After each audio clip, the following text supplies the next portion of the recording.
my name is Dave Gunter and welcome. We're going to talk a little bit today about the CISA, Cybersecurity Actions for the Water and Wastewater Industry. This was released on February 23rd, and it goes through basically some tenets of things that you really need to have a handle on. We're going to go through each one of these, but as we go through them, I would definitely consider having a cybersecurity stand down with your team. That's basically a meeting where you sit back and bring the employees in, the operation and maintenance team, and you kind of lead them through this document, these points, and talk about cybersecurity. It'll bring a lot of understanding on the topic. Maybe you'll uncover some things that you didn't know, and that can be beneficial for everyone. So let's talk about this. Reduce exposure to the public-facing internet. Of course, great point. We talked about this with the air gap systems, how you want to make sure that there's still air gap. We also need to reach out to the IT team and find out when was the last time they audited the firewall or the boundary device that's protecting the OT side. And just have a clear understanding of that. How often are those rules audited? The other topic that they mention here is conduct regular cybersecurity assessments. Absolutely. But remember, you also have to reach back and understand what type of assessment you had before to understand what you need moving forward. Get an assessment that covers holes that you didn't cover the first time. That's a key point. The other topic they run through is default passwords. Change them. This I would qualify under system hardening. You really need to harden the system.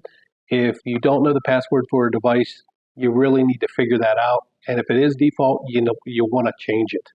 The next one they talk about is conduct an inventory of the OT and IT assets. We know asset management is everything.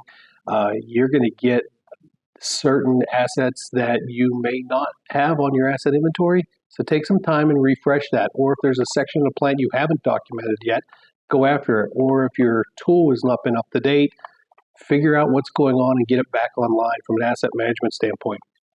Develop cybersecurity incident response plan and recovery. Yes, you need to make sure that that's in place. You also need to make sure that you've tested that. So if you were to get hit with ransomware, let's say, you really need to understand how that would play out. Talk about it as a team. Reach out to whoever is the owner of that process and talk to them. Figure out what you can do. It's a great exercise for a tabletop. Backup and recovery. You know what? You can't respond from an incident if you have bad backups, or your backups have been corrupt, or your backups haven't been tested, or your backups are not up to date. You really need to make sure of those things are in place before you're in a ransomware issue and you start scrambling going, where are the backups? You got to have that under control. The other topic they have here is reduce exposure to vulnerabilities. That's a great topic, vulnerability management. It's easy to say.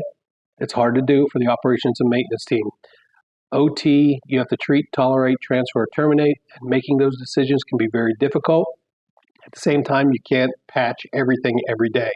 That's just how it works. So reach out to your IT team, reach across the aisle. From an OT standpoint, if you're in charge of vulnerability management, make sure you understand what vulnerabilities you have, you understand what your plan is to manage them and mitigate them, and also understand what vulnerabilities you don't have. Meaning, if there's devices you haven't checked out there, take the time, go check them. And that's a great topic you can have in your cyber stand down meeting with your team. Hey, are there devices out there that we just don't know the vulnerability status of? That's a great topic. It says here, the last one is conduct cybersecurity awareness training. Agree wholeheartedly. You really need to go through the process to understand what everybody's level of understanding of cyber is compared to their role, and equip them with like some general cyber hygiene training. All of these items are fundamentals. They really should be covered in a cyber stand down. The water and wastewater industry is a high value target right now for foreign adversaries. It deserves its own time to talk about, either over lunch or wherever you want to do it, or however you want to do it. You really need to take this step. We all used to do it under safety. We'd have safety stand down meetings. You can do the same thing with cyber.